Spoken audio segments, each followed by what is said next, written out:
Picture gallery. Picture gallery. We'll see if that works.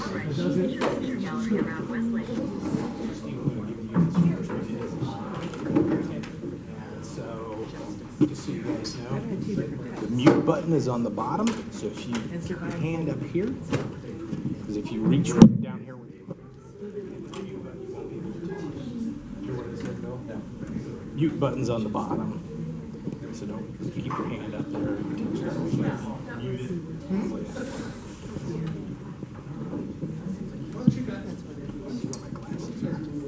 Tim, come on up.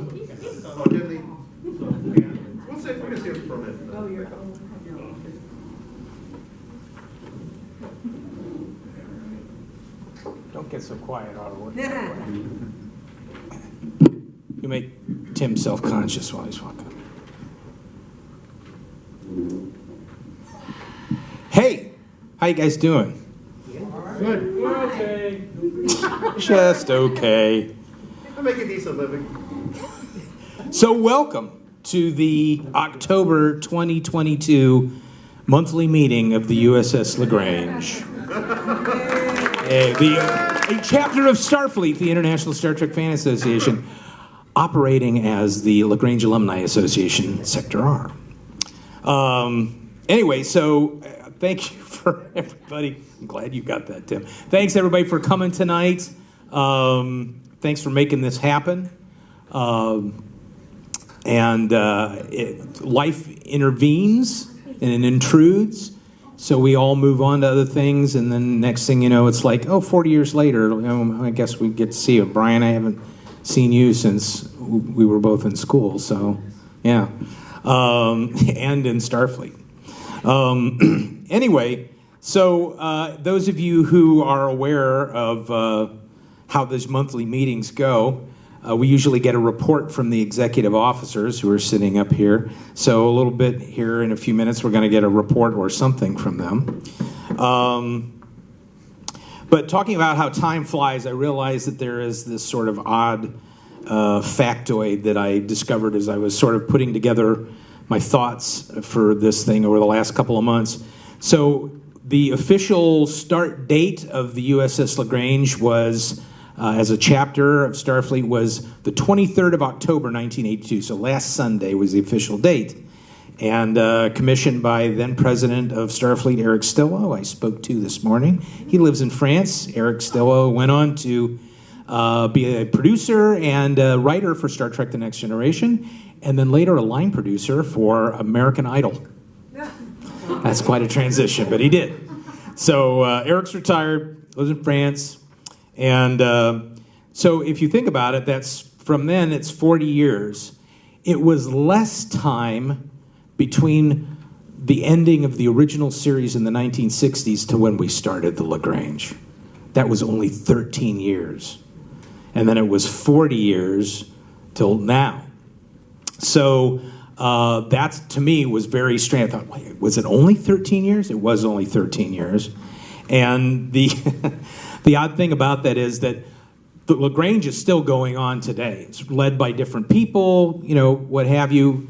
And so the LAGRANGE, as a Star Trek fan club, went on longer than the original Star Trek series that we all love. So I'm sorry, Mr. Roddenberry, you should have done a show about the LAGRANGE. So anyway, but talking about that original series and the some of the titles of the episodes, I was an 18-year-old kid when we started this thing. So to me, it kind of reminds me of some of the episode names. So when we started, it was like, "And the Children Shall Lead," and now it's more like "The Deadly Years." So kind of odd. And some of the people who came along later in the group, when we first started, they were still in diapers.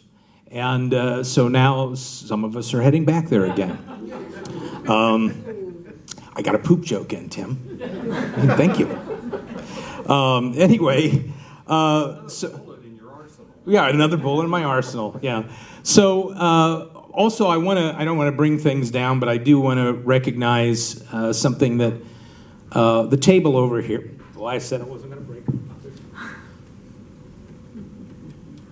All right. Table over here is people that we've lost over the last 4 years. And a lot of them are really young. And so if you get a chance, go over there and look at them. You'll notice that Joseph Louis Lagrange, the 18th century mathematician, who we named this vessel after, is also over there because he indeed has passed away. So anyway, miss all those guys. And so they're not here in person tonight, but they're here in spirit.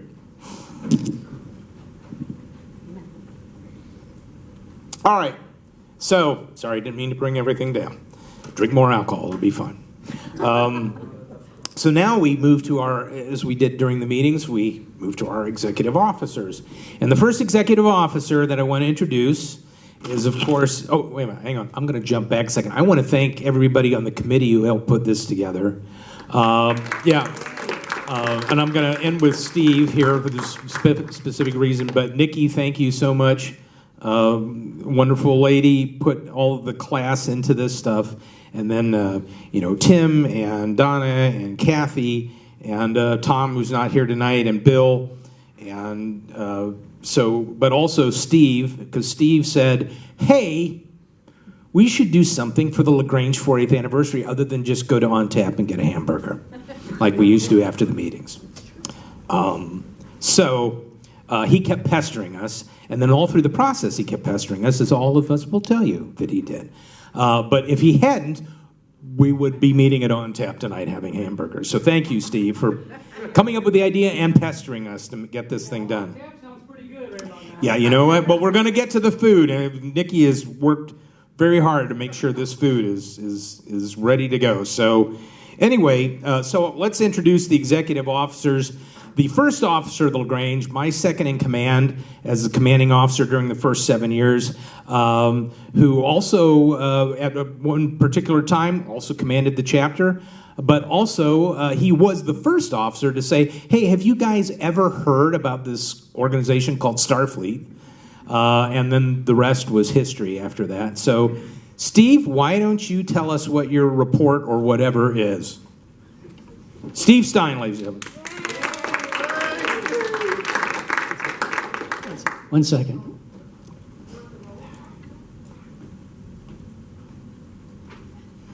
I got to bring my buddy Melanie up here.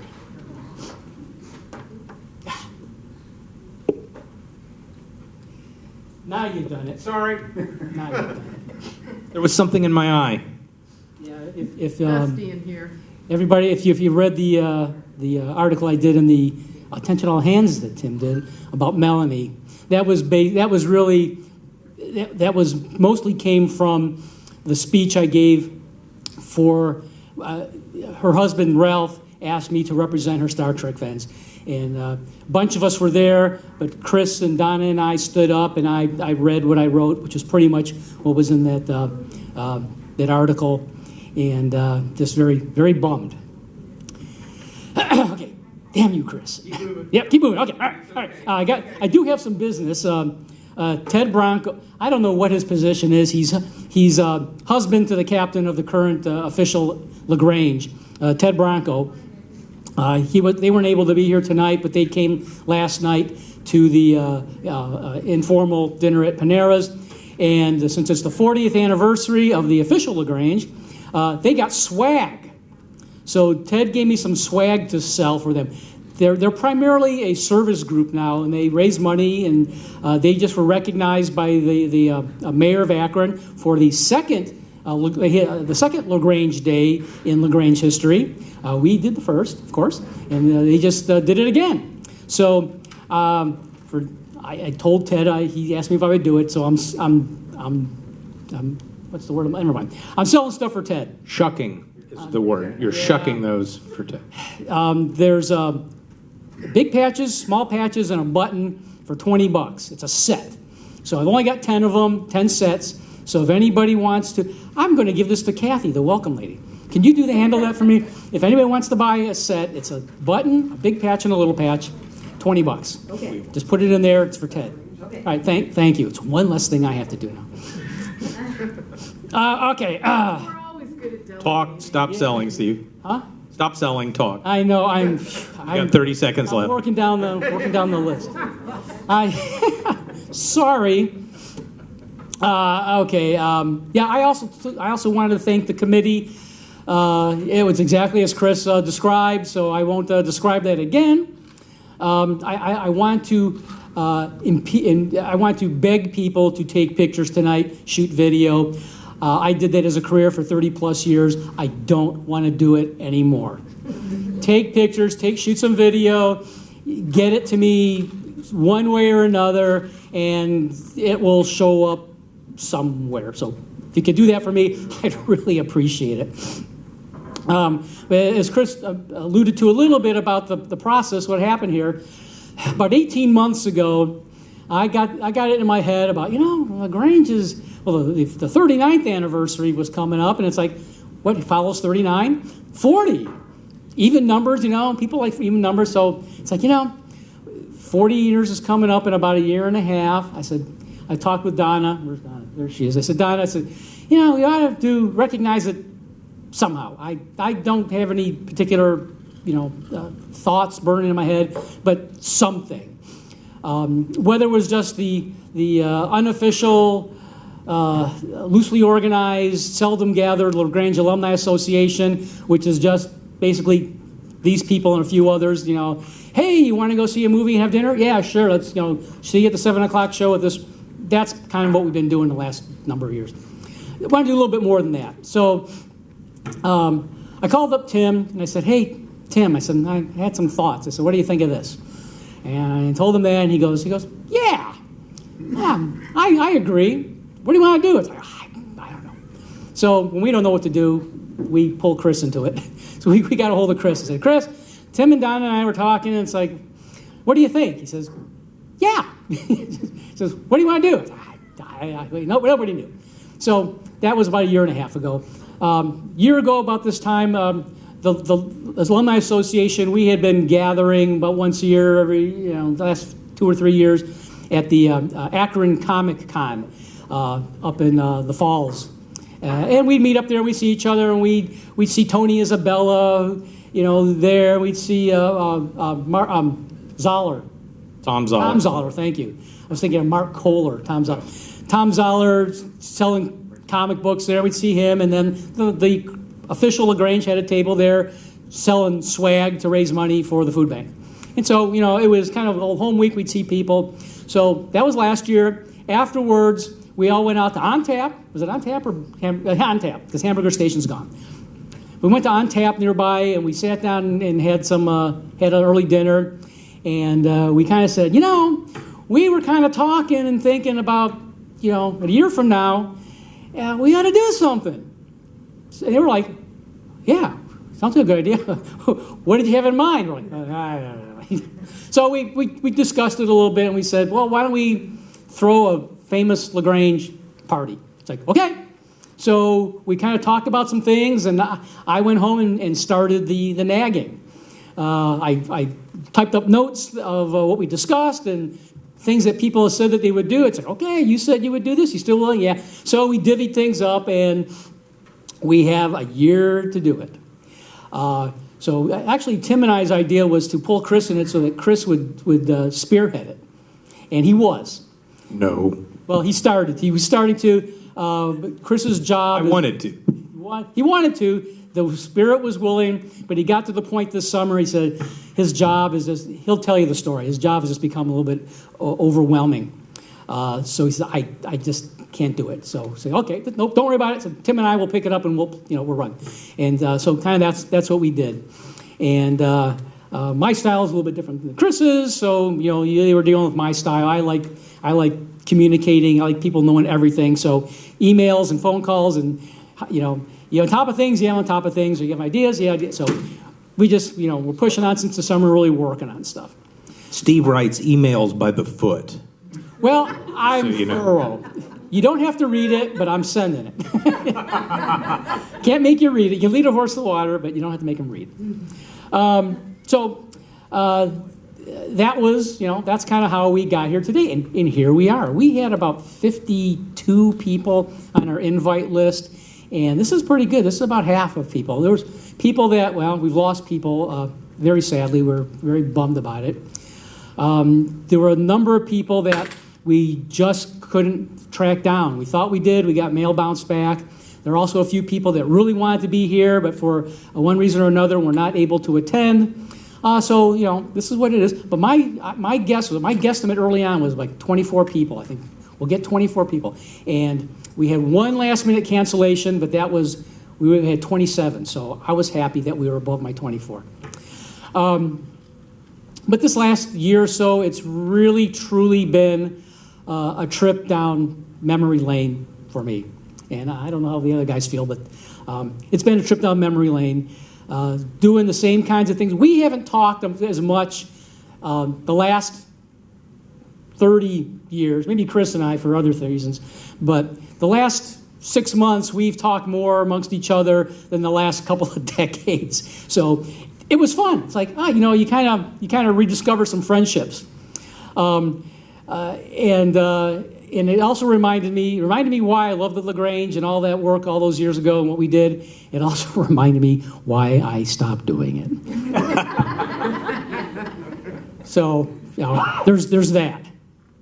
But we're really thrilled to have reconnected with some of you. Some people we've seen, and some people have just been, email and Facebook for a while, and some people have been, we reconnected with, and we are really thrilled with the reconnections. As we've already said, we're very saddened at the missing comrades. Mel, still there, Mel? Okay, Mel's there. I can hear Mel squealing. Squee, squee. We're also kind of curious about those people that we weren't able to track down. So, if anybody is in touch with anybody, ask them if they're in touch with other people, and see if you can't feed us some information about where people might have ended up. We would really love to try to reconnect with some people. So lastly, I'm getting to the end here.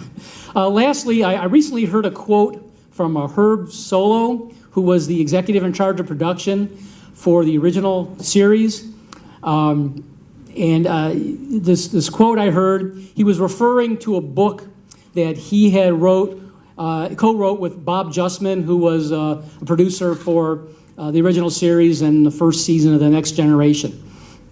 And he was referring to this book that they wrote together, but the sentiment, I think it speaks exactly to how I feel about this group and you people. He said, so a Star Trek producer, Robert Justman, and I had talked with many of the people who worked on Star Trek from 1964 to 1969 while he was writing this book.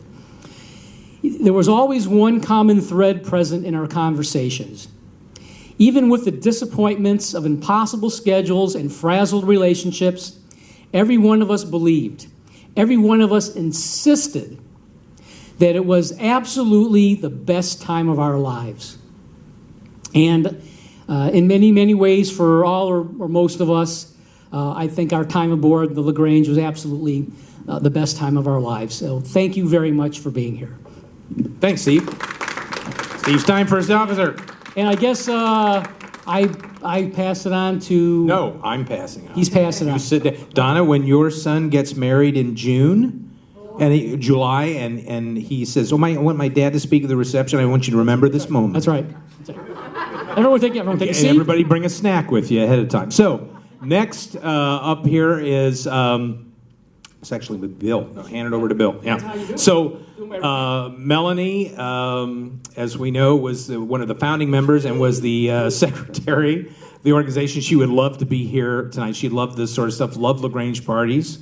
Some of the early LaGrange parties started in her parents' basement, which is where all Star Trek fans start their lives, in their parents' basement. Anyway, so the second secretary... was, it is going to Donna, right? Yeah, second secretary. Or no, I'm sorry, Bill. Sorry. I'm going to the treasurers last. So, Bill, you're next. Hang on a second. So, the next secretary was this guy over here who set the defined look and feel for the LaGrange as a designer. And now he's one of the premier starship designers, not only for fans, but now canon he's designing starships for the Star Trek you're seeing on TV. How many of you have seen the preview for the 3rd season of Picard? And you've seen the Titan, the new vessel in there? Bill Krause designed that vessel. So his name's going to be up there with the guy that started it all, Matt Jeffries, people like Rick Sternbach, Andy Probert, Mike Akuta, and now Bill Krause, who was the secretary of the LaGrange. Bill, get up and say something for yourself. Testing 1, 2, is this working? I'm Bill Krause, if you don't know who I am by now, but I was secretary for about, 2-3 years? Yeah. Not very long, back in the mid to late 80s. And my job as secretary at these meetings was to read the minutes from our last meeting, which, according to my calculations, was like 30 years ago. So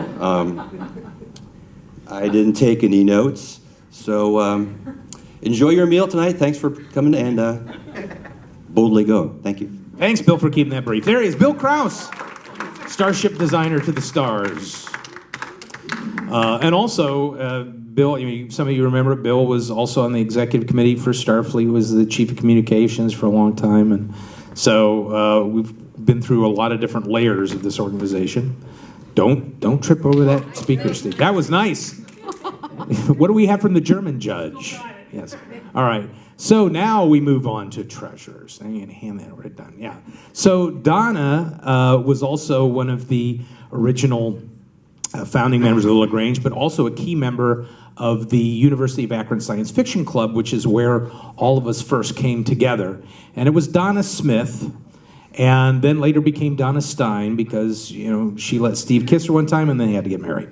That's how it works in Ohio. I don't know where you're from, but anyway. So also, thankfully to Donna's parents and to my parents, most of the LaGrange parties were held either at their house or at my parents' house, and they didn't disown us, which is really good. So Donna also had to move to Lima at one point, which is when she gave up her duties as treasurer. She lost a football bet. She said it was work-related. Okay, whatever. So Donna Stein, formerly Smith, tell us what you have to say. Thank you. Creative collaboration. That's what I most appreciated about LaGrange. It was a place where anything that you did, it wasn't just an individual effort. It was that a whole bunch of people collaborated and made it a lot more interesting and fun, from the attentional hands to our zine to the decade parties where we could perform, or the calendar where we could do art, or even just figuring out a problem like how do we promote our members who want to get promotions and don't want to be lieutenants forever.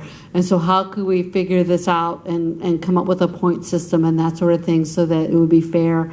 And that, in turn, got people to be more involved, because in order to get their points, they would have to submit like a debriefing for the attentional hands. So that got more people involved in the unit and got them, got more people to collaborate. So that was great.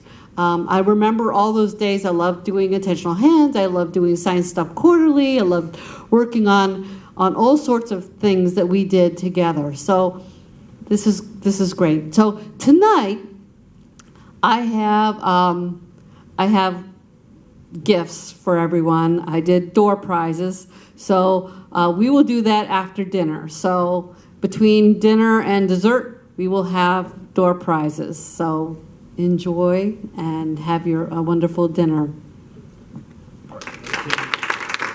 Thanks, Donna. Yeah, and so we're going to start eating here momentarily. But our last executive officer, certainly not least, is a fellow who, like Bill, gave us our look and feel. Tim gave us our humor. And that humor spread out throughout the entire organization. Some people got it, some people didn't. We all got it, and that's what all was really important. So not only has this fellow served as the treasurer He's also served as a newsletter editor, and most recently, very recently, put out the 40th anniversary issue of Attention All Hands, the chapter's newsletter, and some of you, I think all of you have gotten a copy of that. Also, besides also serving as a chief of communications in Starfleet, Tim had the courageous honor of serving as the commanding officer of the USS LaGrange during a time period when no one gave a shit about Star Trek. There was that down, remember, everybody remembers that kind of down period. It's like, well, there's nothing new going on, whatever. Yeah, including the man. And Tim didn't give a shit about Star Trek, but he carried on. So here he is with the Treasure Report. And Tim, like you might remember, if you've been to those meetings, we always had a sponsor for the meetings. Tim, do we have a sponsor for this meeting? Let's hear from our sponsor. Tim Gillespie. Hi, everybody. I planned nothing. These guys all had something planned. I had nothing planned. But I do want to say that when I first joined the LaGrange, it was probably February of '83. And when I came in, the chapter was down. You know, it was down, and they weren't really motivated or anything. And then I came into the chapter. I'm insulted. And a few months later, Bill came into the chapter, and then things started moving. And we were creative, and, well, anyway, we influenced the chapter in our own special way. And my special way of influencing the chapter was with Attention All Hands, which was, like I said in the newsletter, it was a labor of love. And I really got a kick out of some of the stuff we did, some of the articles over the years. And we always like to parody things. I always said that Attention All Hands was a parody of a Starfleet newsletter, because most of the stuff in there was all made up. And people would come up and ask us about things. It's like, oh yeah, that's true. That was true. That really happened. It's like, you know, you fell for that? Okay. Yeah, Pat Keeney. So I did and I had to go back. I went back to do the current newsletter that I just put out. And believe me, that was 6 months of torturous labor putting that out. And you started talking to me about that 2 years ago. Yeah, I know. That cover's been in my head for 20 years, so, and a couple of the articles too. But anyway, yeah, people have come up and asked me, was there really a LaGrange in the 1950s? Sure. Which was, a lot of the people in that article were based on people I actually knew. So there was some truth to it. And I worked on that so long that I started to believe it was a true article myself. And those guys in there, Buddy Ryerson's like a real person to me now. But anyway, all right. And I do want to mention, again, a few of the people we've missed, because we all get choked up at this part. I look out here, and Maureen should be sitting there next to Kathy. And I should see Nevin Alley sitting over there. And it's like, damn, why are they not here? Mason, good God, Karen Mason should be sitting here. And anyway, Sharon Hill and all of them. I miss them like you wouldn't believe. So anyway, yeah. All right, so we need a treasurer's report. And a sponsor. Our sponsor. Again, I haven't prepared much anything. But, all right. Tonight's Treasury Report is brought to you by Lucky Strike. Hey, 47 sold American. Yes, Lucky Strike, #1 with tobacco men. LSMFT. Lucky Strike means fine tobacco. Yes, Lucky Strike means fine tobacco. It's so round, so firm, so fully backed, so free and easy on the draw. So light up a lucky and feel your level best. Anyway,